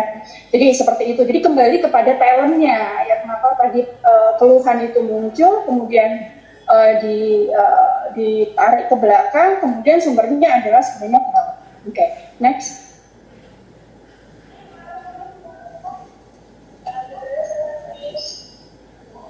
Oke, nah ini ya. Jadi masalahnya adalah talent, kemudian akar masalahnya apa? Akar masalahnya itu ya kompetensi karyawannya, gitu. Nah kalau kemudian dicari lagi, kemudian kita ke belakang lagi, kenapa sih kok bisa akar masalahnya kompetensi karyawan kan ya, seperti itu ya. Tidak memiliki ability yang cepat untuk berinovasi, underperform, gitu kan ya. Itu kompetensi karyawan. Nah sekarang bertanya kenapa kok bisa kompetensi karyawannya seperti itu gitu. Ya, nah salah satunya adalah misalnya nih organisasi kemudian menemukan atau studi menemukan bahwa rekrutmen dan seleksi yang tidak fit dengan budaya organisasi. Ya, ini penting ya ketika organisasi ya perusahaan mau meng-hire karyawan itu harus align ya, artinya harus selaras. Ya, apa yang diyakini organisasi itu harus sama dengan yang diyakini individu yang ada di dalam organisasi. Jadi artinya ketika ingin meng-hire karyawan, ya carilah yang sama, yang punya value sama gitu. Ya, jadi saya menyampaikan ke teman-teman bahwa misalnya teman-teman saya misalnya gini, Anda punya prinsip religius spiritual yang tinggi. Ya, tapi kemudian Anda apply di organisasi yang itu mereka nggak care terhadap pelaksanaan ibadah karyawannya, misalnya seperti itu, ya. Nah, itu sudah membuat Anda tidak akan nyaman, gitu. Ya. Nah, itu contohnya adalah seperti itu. Untuk hal-hal yang lain, misalnya, ya kan, ketika misalnya karyawan organisasi meng-hire karyawan yang kemudian value-nya tidak sama. Nah, itu kemudian akan menjadi PR, kemudian nantinya ke depan itu kan menjadi PR bagi organisasi. Ya, bahwa kemungkinan itu kalau studi menunjukkan bahwa itu orang-orang yang tidak align itu bisa menjadi provokator nantinya. Ya, itu akan menjadi sumber masalah bagi organisasi, seperti itu. Nah, itu seperti itu. Ya, jadi rekrutmen dan seleksi yang tidak fit dengan budaya organisasi. Nah, jadi kemudian harus kan seharusnya ketika rekrutmen kemudian apalagi seleksi ya ketika wawancara itu kan harus diturunkan pertanyaan-pertanyaan itu. Mudah-mudahan ini sudah ya di teman-teman di rumah sakit sehat atau apa. Jadi harus diturunkan dari value-nya organisasi itu diturunkan kemudian ditanyakan kepada calon kandidat. Ya, dalam bentuk pertanyaan, berbagai pertanyaan ya. Tentu saja kan pertanyaannya sekarang lebih kepada trennya itu lebih kepada behavior ya. Pada perilaku, pertanyaannya lebih kepada ceritakan ya misalnya pengalaman Anda misalnya ketika dihadapkan dengan soalan seperti ini, apa yang Anda lakukan, bagaimana Anda menyelesaikan masalah. Jadi kandidat itu diminta cerita gitu ya. Saya ada poin-poinnya dari value itu, kemudian dia seperti apa, sesuai tidak dengan value organisasi ya, apa dia kemudian ada willingness untuk kemudian mau beradaptasi di organisasi. Nah, ini penting seperti itu. Nah, kemudian ini dari manajemen karir juga ya, poin 2 dan poin 3 itu agak terkait sama lain. Mempromosikan orang yang kurang atau tidak tepat. Ya, nah itu akan menjadi masalah lagi, PR lagi bagi organisasi. Costly kalau saya bilang. Ya, mungkin Anda kemudian manajernya kalau misalnya nggak ngerti akan kemudian, ini saya kirim training. Ya kan, padahal sebenarnya karena itu mempromosikan orang yang salah gitu ya. Atau poin 3 menempatkan individu yang di posisi yang tidak sesuai, jadi akan menjadi beban organisasi tanpa disadari oleh organisasi, dan ini menimbulkan cost gitu. Cuman kadang-kadang organisasi menutup mata ya, itu tidak dianggap cost gitu, padahal itu cost gitu ya, seperti itu. Nah, kemudian juga ini kunci sebenarnya juga ya, akan membuat organisasi itu lebih efektif, lebih efisien, yang pada akhirnya itu bisa memecahkan permasalahan misalnya di poin 1, 2, dan 3. Ya, pertama misalnya dengan mengimplementasi misalnya sistem informasi sumber daya manusia yang bagus, misalnya ditata dengan baik sehingga kemudian organisasi itu punya inventory ya yang terrekod dengan bagus ya, masing-masing individu yang ada di dalam organisasi ya, sehingga nggak ada kendala kalau misalnya ada yang misalnya harus suami misalnya ya, atau misalnya ada kendala sesuatu misalnya tidak bisa bekerja lagi misalnya. Jadi tidak perlu butuh waktu panjang siapa kemudian ya. Ya, jadi ada perusahaan yang ketika itu siap, ya itu mereka kan nggak butuh waktu dalam hitungan menit ya, 5-10 menit mungkin bisa memutuskan siapa yang kemudian harus diikuti, ya. Tanpa harus misalnya kebijakan bahwa misalnya 3 bulan sebelum misalnya resign harus mengajukan resign dahulu, misalnya seperti itu. Harus kan kebanyakan kan seperti itu. Ya kalau misalnya itu karena resign, kalau karena hal-hal yang lain yang tidak diduga misalnya, ya, nah itu yang harus kemudian menjadi PR organisasi, ya. Dan banyak organisasi yang tidak menindakkan itu karena itu tidak dianggap, ya, seperti itu. Padahal itu. Oke, kemudian selanjutnya next. Nah, kemudian yang menjadi yang harus kemudian diperhatikan adalah bagaimana kemudian agar ya bisnis strategi dan talent management itu bisa selaras gitu. Ya, ini bukan sesuatu yang harus dipisahkan gitu, tapi ini harus sesuatu yang bisa berjalan selaras. Jadi kuncinya adalah alignment, selaras. Ya, kita sudah berbicara terkait dengan strategik sumber daya manusia, ya, bagaimana semua itu harus diturunkan selaras dari atas ke bawah. Jadi seperti kalau misalnya teman-teman pernah dengar bahwa seorang tukang sapu, ya, dari di landasan pelepasan pesawat ulang-alik di Florida sana, dia merasa bahwa dia memiliki peran penting, ya, dalam kesuksesan peluncuran pesawat ulang-alik tersebut. Karena apa? Karena ini tadi gitu loh. Ya, jadi yang level paling bawah, meskipun dia operasional, dia tahu bahwa dia memiliki peran dalam pencapaian tujuan organisasi. Seperti itu. Nah, jadi semua harus diturunkan dari atas. Jadi sama juga dengan talent, itu harus kemudian selaras dengan strategi bisnisnya seperti apa. Kita coba teman-teman bisa bayangkan kalau misalnya strategi bisnis ini berubah nih karena ada pandemi, ya, sementara ternyata tidak ada adjustment terhadap itu, ya. Contoh gampangnya nih misalnya ya di kampus misalnya nih, ya. Sekarang ujian itu kita harus semua harus sendiri, ya. Kita harus mengupload soal sendiri, ya kan, presensi semua sendiri, walaupun otomatis artinya kita harus membuka dulu portal agar mahasiswa itu bisa scan, bisa presensi, ya, kalau ada problem, nah soal juga seperti itu, soal kita harus upload, ada masanya, ya, nanti kalau lewat biasanya sekprogi udah woro-woro tuh, ya kan, nanti kita setelah itu upload nilai. Kita harus ada bukti, artinya berarti kan saya harus foto. Ketika saya upload soal, misalnya Google Class seperti tadi, nanti saya harus upload soal lagi di sistemnya, ya, di sistem ujian, ya. Jadi seperti itu. Jadi nanti kemudian kita harus buat presensi untuk mahasiswa ujian.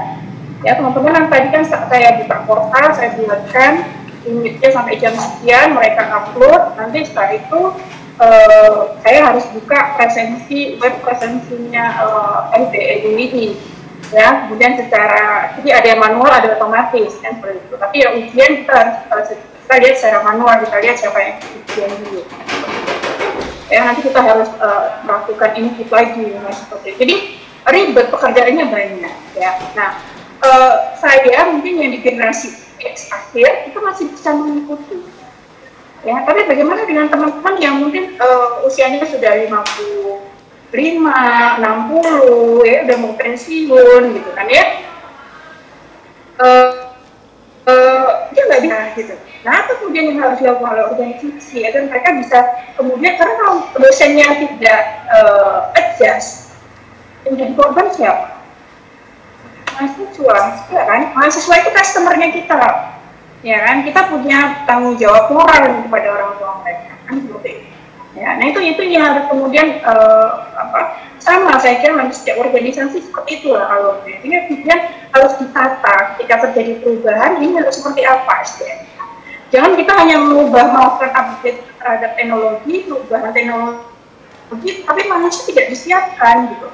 Ya, nah manusianya harus bisa disiapkan agar kemudian mereka bisa mengaplikasikan, mengimplementasikan, ya. Nah itu tantangan. Jadi kemudian PR-nya adalah itu tadi ya, align business strategy dengan talent management. Ya. Nah ini harus ada koordinasi yang baik ya antara misalnya SDM dengan kemudian juga unit yang ada di dalam organisasi dengan upper level di level organisasi seperti itu. Oke, next. Terlalu cepat tidak ya? Agak. Kita sampai jam 11 ya Bun. Oh iya. Masih cukup banyak. Oke. Kemudian pertanyaannya kemudian adalah ketika kita berbicara terkait tadi alignment business strategy dengan talent ya, kemudian seperti apa sih seorang yang memimpin organisasi itu sehingga kemudian sukses di persaingan global itu apa sih yang dibutuhkan kan seperti itu. Nah ini ada berbagai studi ya, termasuk perusahaan besar sudah banyak mengimplementasikan ya seperti Pepsi, Google ya, banyak perusahaan lah ya. Saya tidak perlu menyebutkan satu. Kemudian perusahaan konsultan seperti Conferry gitu kan ya, itu juga menemukan bahwa ya learning agility itu menjadi salah satu kunci sukses seorang individu di dalam organisasi. Ya, terlebih individu di dalam posisi manajemen puncak. Ya, jadi alhamdulillah nih teman-teman kan di sini yang ikut adalah dari jajaran direksi, manajer, kemudian juga kabar. Kita punya itu adalah para pimpinan yang ada subordinat di bawah. Jadi harapan saya nanti ini bisa ada transformasi ya dari para leader kemudian kepada individu yang ada di bawah. Oke, next learning agility itu lebih kepada ke samping ya, sementara kalau mastery itu ke dalam ya seperti itu. Ini bukan berarti kemudian kita tidak butuh yang gap ya, kita tetap butuh orang-orang yang gap itu kita butuh gitu ya. Nah, tapi secara general ya, bahwa kita butuh orang apalagi dari depan ya, kunci sukses organisasi orang dengan kemampuan learning agility yang tinggi.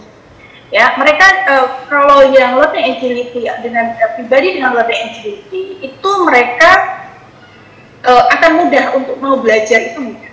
Ya, kemudian juga mereka merupakan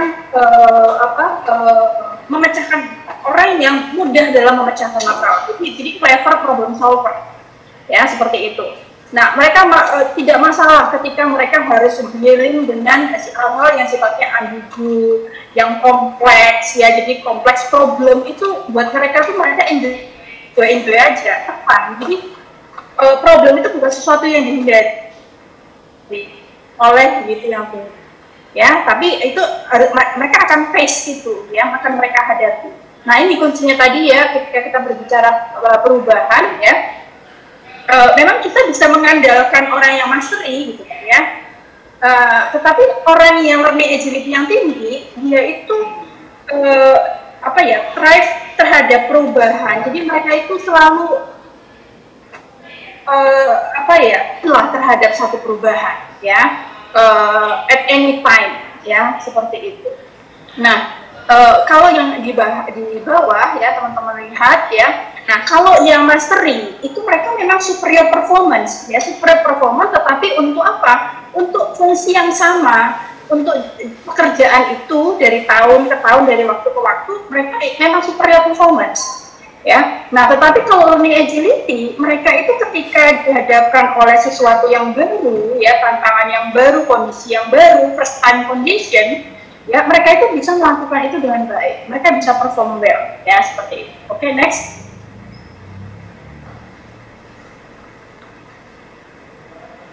Bisa lagi nggak?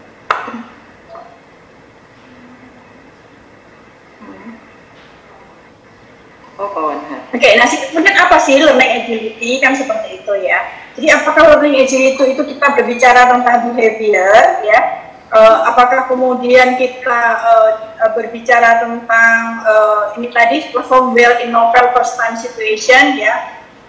Apakah kita berbicara tentang desire untuk grow ya, untuk learn ya, kemudian konstan terhadap perubahan, kita berbicara tentang speed, flexibility ke dalam belajar, ya, skill, motivation, behavior, ya. Nah, itu kita lihat di slide berikutnya. Next.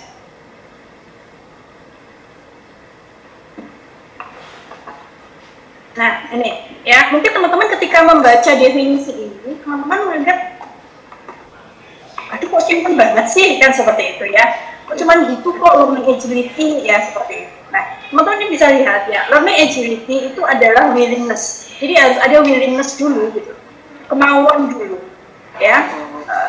And agility, jadi ada kemauan, tapi juga ada kemampuan gitu. Ada ability-nya, ability for what, gitu kan, ya. To learn from experience. Ya, jadi mereka itu punya kemauan, punya kemampuan untuk belajar dari pengalaman-pengalaman yang lalu. Ya, seperti itu.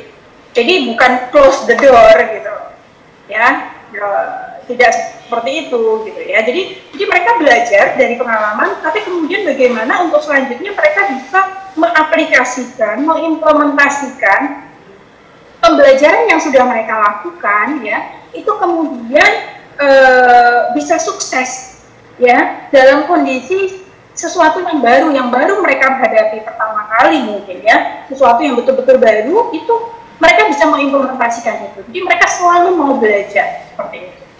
Ya. Nah, di sini not everyone benefit equally from experience. Ya, jadi tidak setiap orang itu akan merasakan manfaat yang sama dari pengalaman. Ya, beberapa orang mau belajar, ya, kemudian melakukan adaptasi, ya, adopt new behavior, perilaku yang baru, kan kita harus melakukan ya perilaku. Jadi willingness itu aja satu behavior gitu, ya. Seperti itu. Nah, itu yang harus dijaga adalah seperti itu. Jadi kalau digambarkan learning agility itu adalah day to day experience, ya, kemudian ada adapt-nya. Nah, di sini learning agility itu adalah proses learning dari day to day experience itu gitu, ya. Jadi tidak ada yang namanya stop sign, ya, tidak ada tanda berhenti untuk yang namanya kita belajar dari pengalaman yang kita peroleh seperti itu. Nah, ini kunci seorang high potential, good talent itu adalah seperti itu, ya. Ketika kemudian, jadi mereka nanti next slide. Nah, ini ya tradisional versus agile learning. Ya, jadi kalau agile learning itu orang yang agile learning itu dia refleksikan dari pengalaman-pengalaman yang dia peroleh. Ya, nah kalau misalnya traditional learning itu mengandalkan penilaiannya berdasarkan grade, score, ya, kalau agile learning enggak, ya, mereka itu kuncinya itu adalah inisiatif, ya, atau curiosity, jadi rasa ingin tahu, jadi nggak pernah ada habisnya gitu, ya, jadi nggak pernah ada habisnya. Ya, kenapa kemudian saya tertarik untuk agile learning gitu, ya? Karena saya ingin tahu ketika ini dibahas agile, tapi sebenarnya apa sih di balik itu? Ya kan seperti itu. Untuk menjadi agile itu kan pasti ada sesuatu di belakangnya, seperti itu. Ya. Nah, kemudian di sini ada phrase connection, ya. Jadi kalau misalnya di tradisional itu lebih berbasis menjagakan fungsional technical skill, kalau di sini kalau agile learning tidak ada phrase connection. Jadi menghubungkan pengalaman satu dengan pengalaman yang lain, seperti itu. Dan itu cepat dilakukan, ya, responnya cepat. Kemudian juga mereka punya prinsipal dan rule of thumb yang diikuti, ya, tidak berdasarkan analytical skill. Ya, kemudian juga dalam melakukan pemikiran seorang agile learning itu lebih luas. Sementara kalau yang tradisional beda, dia straightforward problem solving. Ya, jadi kalau memutuskan itu dia banyak yang diinginkan, tapi tidak lama gitu loh, ya. Jadi luas yang jadi pertimbangannya banyak, tapi dia tidak butuh waktu yang lama. Oke, next.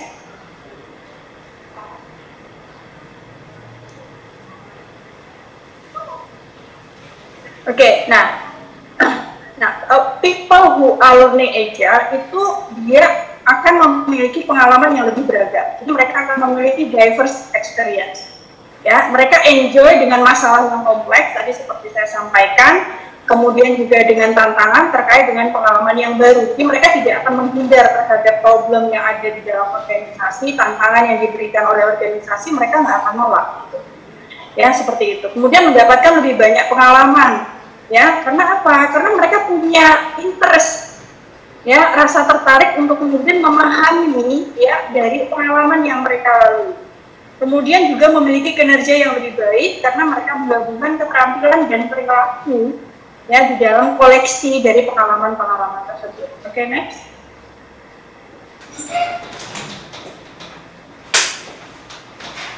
Oke, nah ini ada studi terkait dengan eksekutif ya yang sering kemudian menghadapi permasalahan ya sehingga mereka tergelincir di dalam prosesnya. Saya cepat saja. Yang pertama misalnya mereka terlalu banyak bergantung pada past solution. Saya dulu tuh pakainya tuh untuk mengatasi itu saya pakai ini gitu. Nah itu seperti itu, bergantung pada past solution. Ya, kemudian berbasis pada blind spot. Ya. Kemudian memiliki kompetensi yang belum berkembang dan belum teruji seperti itu, ya. Kemudian gagal dalam hubungan atau mungkin transisi, ya seperti itu. Nah itu juga bisa menjadi satu faktor. Ya, kemudian tidak dapat melepaskan kontrol. Jadi artinya tidak bisa melakukan empowerment, ya, tidak bisa memberdayakan subordinatnya. Apa-apa harus dia, misalnya seperti itu. Nah itu akan kadang kan kita bisa memberdayakan asal kemudian kita sudah mempelajari sejauh mana kita memberikan empowerment kepada subordinat. Ya kemudian berhenti belajar ya seperti itu. Nah kalau sudah berhenti belajar sudah ya sudahlah out itu udah dari ini ya susah kalau misalnya hanya apalagi kalau sedapat mungkin itu meng-hire jangan cari karyawan yang hanya mengandalkan organisasi untuk karyawan tersebut berkembang. Nah itu deh. Gimana caranya itu nanti rekrutmennya ya, Mas Wanhar sama Mbak Linda mungkin ya. Oke, next.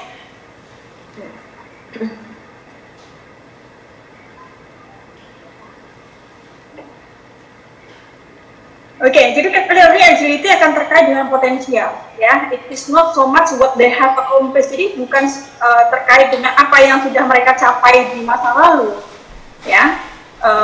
Seorang agile learner itu akan selalu keluar dari comfort zone ya, jadi mereka tidak akan udah deh aku nggak usah ikut deh, kamu aja deh gitu seperti ya. Jadi mereka nggak nyaman, nggak pede, nah seperti itu ya. It is what they will be able to do. Jadi apa yang akan mereka dapat lakukan ketika when faced with the new business challenge ya, ketika mereka dihadapkan dengan tantangan-tantangan bisnis yang baru atau situasi yang baru yang mensyaratkan, mensyaratkan new behavior atau attitude. Jadi mensyaratkan perilaku yang baru, sikap yang baru dalam menghadapi tantangan bisnis tersebut. Nah ini kelihatannya simpel ya, tapi ketika implementasi ini cukup menjadi tantangan ya bagi individu di dalam organisasi. Oke, next. Oke, ada yang ingat ini siapa?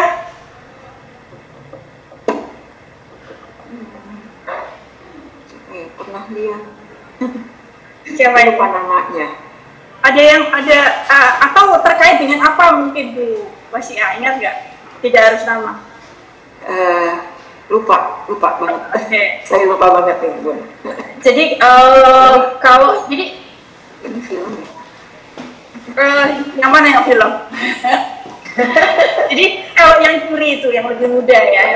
Yang ini kalau menurut saya ini buat-buatnya cakep versi usia mereka gitu kan ya.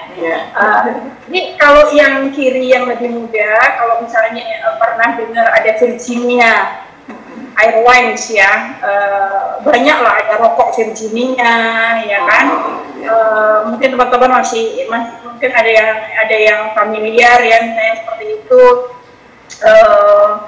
Rokok dia itu pertama awalnya itu adalah majalah ya, kemudian beralih ke musik segala macam sampai dengan dia itu juga ketika tahun 90-an itu dia juga kemudian melakukan sesuatu yang baru lagi, masuk ke bisnis semacam PepsiCo kalau di Inggris ya, tapi dia waktu itu kemudian tidak lama ya seperti itu. Jadi kalau kita lihat, kalau teman-teman nanti bisa searching di Google ya untuk Virgin ada rokok yang banyak mungkin teman-teman yang lihat pesawat lagi ya seperti itu. Nah itu dia adalah seorang dengan high potensial ya. Nah kalau yang di sebelah kanan itu kalau misalnya teman-teman pernah lihat filmnya Tom Hanks yang Captain Sulit Ya, jadi ini adalah real kaptennya. Kalau dulu difilmkan yang dimainkan adalah Tom Hanks, ya kan?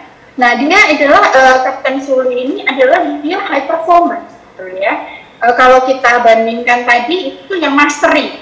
Jadi dia betul-betul memang ahli di bidangnya. Gitu. Jadi kalau ada masalah pesawat jatuh di laut atau apa, itu dialah gitu. Ya. Kalau teman-teman naik pesawat, kira-kira teman-teman mau dipiloti siapa? Kapten Sully atau ini? Si Branson ini? Ya, pasti Kapten Sully kan seperti itu kan ya. Jadi seperti itu. Jadi potensial biasanya mereka taking risk ya, lebih tinggi seperti itu. Tapi ini adalah contoh bahwa dua-duanya itu diperlukan dalam organisasi. Ya, seperti itu. Oke, next. Cepat aja ya, biar nanti bisa kita belajar dari pertanyaan. Oke, jadi mengapa learning agility itu penting? Jadi learning agility itu akan memicu promosi lebih cepat untuk individu, ya. Sehingga kemudian promosinya akan pasti jauh lebih sering dibanding dengan kolega, ya. Jadi kalau misalnya sebagai dosen ya, mungkin saya setiap tahun kalau saya berpikir strategis, saya bisa mengajukan kenaikan pangkat nih, misalnya seperti ini, ya. Mungkin kalau saya tidak memberatkan misalnya anak-anak, saya tidak ambil studi dari dulu bareng Pak Heru, gitu, biar sama-sama profesor kan seperti itu, ya. Nah itu seperti itu ya, promosi lebih cepat, lebih sering dibanding kolega. Ya, kemudian dinilai sebagai paling berpotensi untuk maju orang dengan learning agility yang tinggi.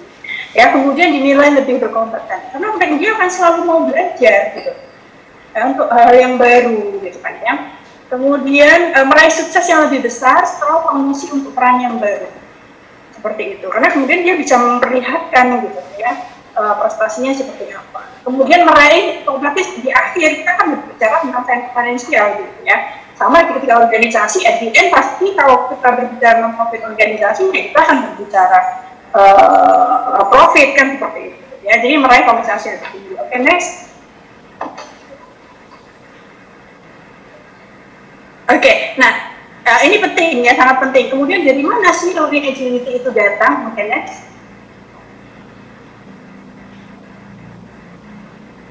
Oke, ini ada 5, ya, ada 5. Tadi kayaknya saya lupa yang tengah, kayaknya lupa saya sampaikan.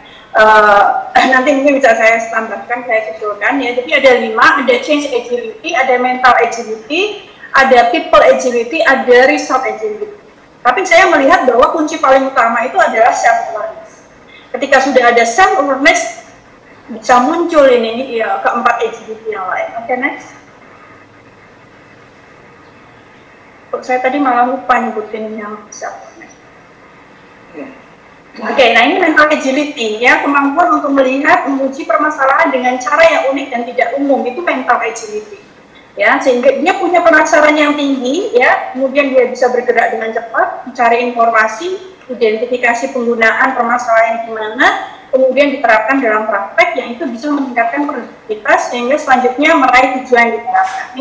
Saya kira teman-teman ini sudah mulai meraba-raba nih di anggota timnya, kira-kira siapa yang punya mental agility, dan seperti itu. Atau malahan saya sudah punya mental agility belum ya, misalnya. Ya, oke, next. Oke, people agility ya, people agility itu adalah komunikator yang terampil yang dapat bekerja dengan orang-orang dengan tipe yang beraneka ragam. Ya, ini memungkinkan individu untuk membangun hubungan yang kuat dengan mudah hingga tingkat emosional. Jadi kunci ini dia bisa sampai ke level mempengaruhinya sampai tingkat emosional. Ya, seperti itu. Mereka dipandang sebagai pemimpin dan seringkali menjadi orang pertama yang dituju orang lain ketika masalah muncul. Ya, mereka hebat dalam menghadapi situasi yang sulit. Oke, next.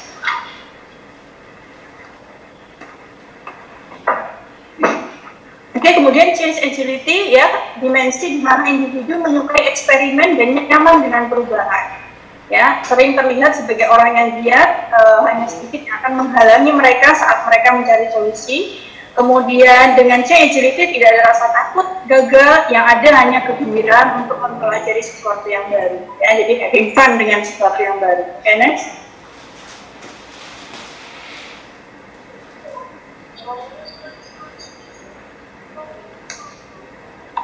Oke, result agility. Nah, ini keyakinan untuk kembali ke posisi seharusnya, karena pada dasarnya mereka yakin bahwa tidak pernah jatuh meskipun itu merupakan pengalaman yang pertama. Ya, jadi dengan result agility, ya, ini orang itu dengan memiliki result agility dia biasanya selalu termotivasi untuk mendapatkan hasil yang terbaik. Saya harus menjadi yang terbaik di sini. Ya, bagaimana caranya? Ya, dia kemudian mendesain strategi. Gimana caranya biar saya menjadi yang terbaik? Jadi bukan trial error di dalam kamus mereka, tapi trial and success. Ya, seperti itu. Oke, next. Oke, yang kelima seharusnya self awareness ya. Jadi saya belum memasukkan itu. Jadi self awareness itu sebenarnya juga satu kunci penting. Perusahaan Contemporary itu menyampaikan bahwa self awareness itu kunci 90% kesuksesan itu adalah di self awareness dari individu. Ya. Nah ini saya akan menyampaikan sedikit ketahanan di dalam organisasi.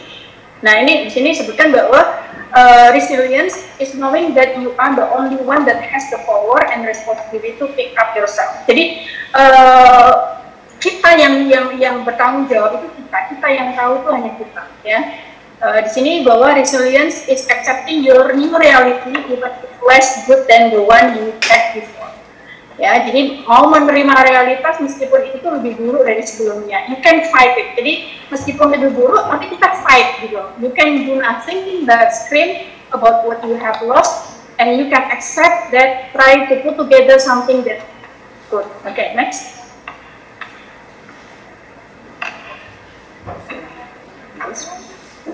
Okay. Nah ini ada resilience. Jadi di sini resilience itu adalah suatu kemampuan ya dari individu dalam menghadapi kondisi yang tidak berdaya pada saat menghadapi suatu masalah. Ya kemudian dapat bangkit kembali dari kegagalan untuk mencapai keberhasilan itu berdasarkan studi Rettig and Sethi di tahun 2002. Sementara beberapa studi lain itu menyampaikan bahwa seorang yang resilient itu siap untuk menghadapi perubahan organisasi secara lebih baik dan lebih fleksibel. Ya artinya kan berarti kan orang yang bisa seperti ini adalah orang dengan kelebihan agility. Ya, kemudian seorang dengan resilient yang tinggi akan cenderung mudah bangkit dari kegagalan dan mau mencoba kembali. Ya seperti itu. Oke, next. Nah ini ada poin penting. Oke, nah ini personal yang resilient itu seperti apa sih? Nah ini bisa kemudian kita nanti merenung ya masing-masing bisa merenung apakah kemudian sudah seperti ini. Ya, punya personal mission ya, personal missionnya sudah belum, social involvement, physical well-being, problem solving skill-nya, apa itu sudah masuk ke personal resilience ya. Oke, next ini yang terakhir kita akan bicara tentang mental yang resilient itu yang seperti apa. Oke, nah ini yang terakhir ya, mental yang resilient ini yang orang yang punya ketahanan ya dalam menghadapi semua masalah ya ini orang-orang yang lebih agility yang tinggi harus punya mental yang resilient ya. Kita harus like yourself ya. Ada yang menyampaikan bahwa orang itu akan terlihat cantik kalau dia itu mencintai dirinya sendiri gitu. Jadi nggak usah susah-susah make up, yang penting kamu suka dengan kamu sendiri itu adalah satu kecantikan. Jadi like yourself, adapt to change ya, dare to say no, jadi harus berani mengatakan tidak ya, go for it, jadi selalu punya motivasi. Talk about it, jadi mau untuk Putus suaranya tak terdengar nih. Jadi seperti itu ya teman-teman bisa baca. Saya kira ini malah sudah waktunya sudah habis. Silakan. 11. Iya. Baik.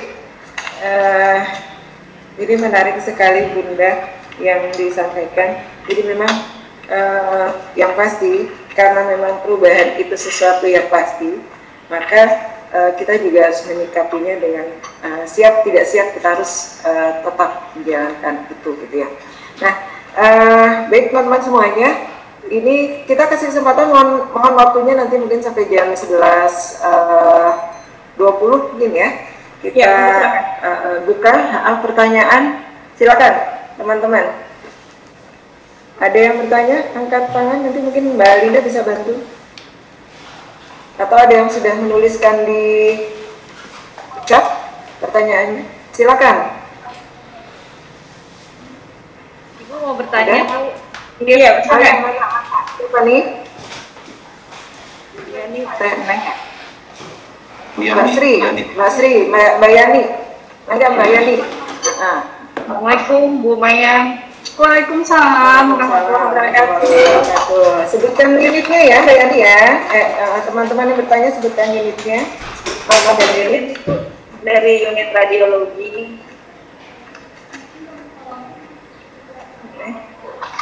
Ya, silakan Mbak Yani.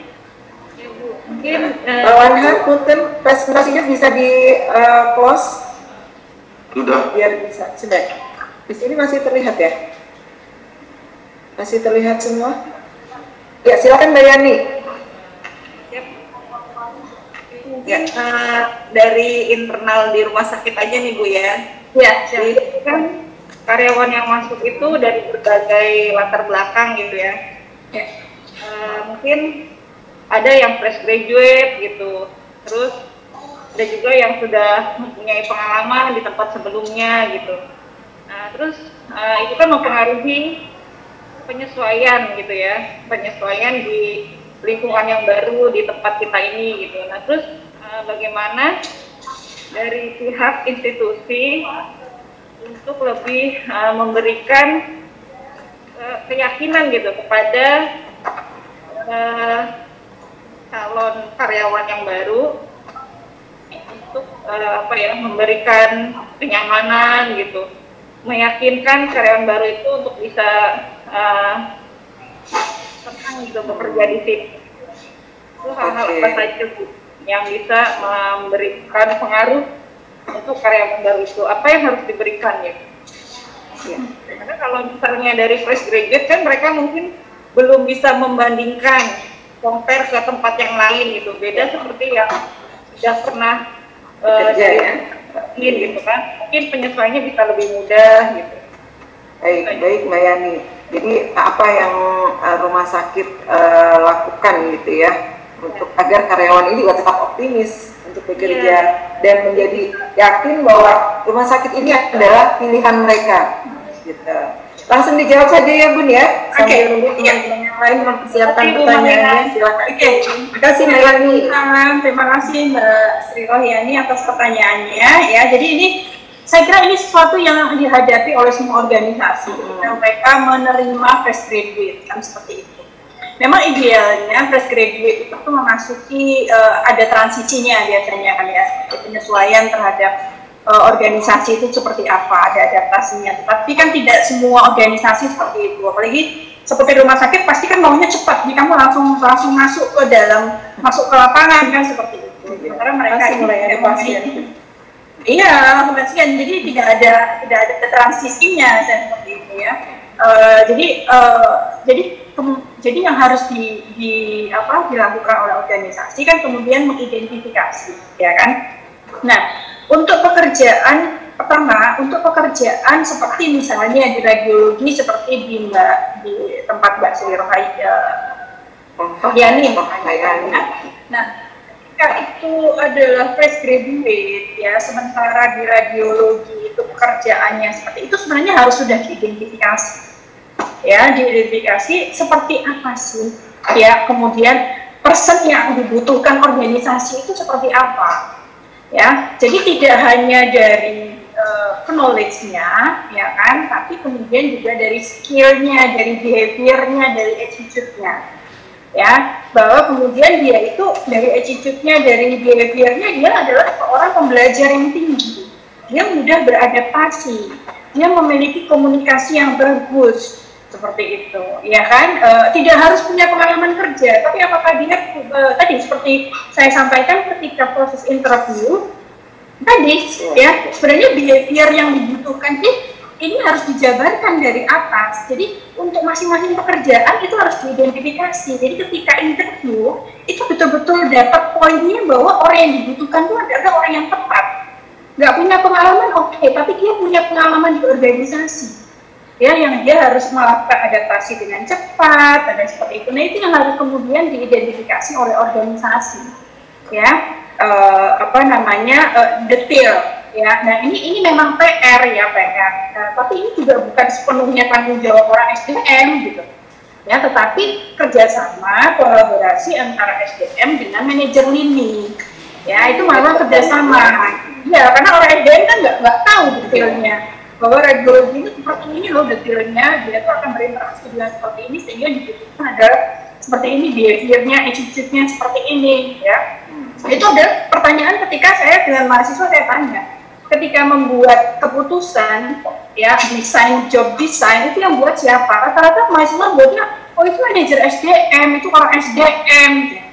Nah, ketika saya tanya lagi, kalau misalnya nih drilling di perusahaan oil dan gas, saya bilang apa itu juga orang SDM, saya bilang seperti itu. Ya hebat sekali kan berarti orang SDM, berarti kan Pak Wanda dan Mbak Indah itu hebat banget gitu loh, bisa tahu semuanya kan gitu kan ya. Nah, tapi kan yang terjadi sebenarnya tidak seperti itu. Tapi bagaimana berkolaborasi. Jadi bagaimana sih SDM itu menjadi mitra bisnis partnernya unit-unit yang ada di dalam rumah sakit ini gitu loh ya, sehingga mereka bisa memaksimalkan, jadi masing-masing unit itu bisa maksimal performnya, termasuk salah satunya yang tadi disampaikan oleh Mbak Yani gitu ya, itu mungkin dilihat sebagai problem yang simpel mungkin oleh orang tua, tapi sebagai orang yang melakukan pekerjaan yang dihadapi tiap hari itu mungkin sesuatu yang tidak nyaman gitu loh ya. Nah, tetapi juga ya artinya itu kolaborasi pertama. Tapi ketika sudah masuk ke dalam organisasi, ya itu agak menjadi PR dengan tanda kutip ya, menjadi PR manajer ini. Bagaimana kemudian atau supervisor itu bisa memotivasi karyawan tersebut, ya menumbuh kembangkan yang mungkin belum teridentifikasi ketika interview, ya itu diidentifikasi, ya. Seperti itu, dilihat, dilakukan SWOT analisis yang simpel lah terhadap karyawan. Ya, jadi sehingga kemudian supervisor atau manajer ini kemudian bisa masuk, tahu masuknya tuh dari sini loh, gitu ya, untuk memotivasi karyawan yang fresh graduate tersebut seperti itu. Jadi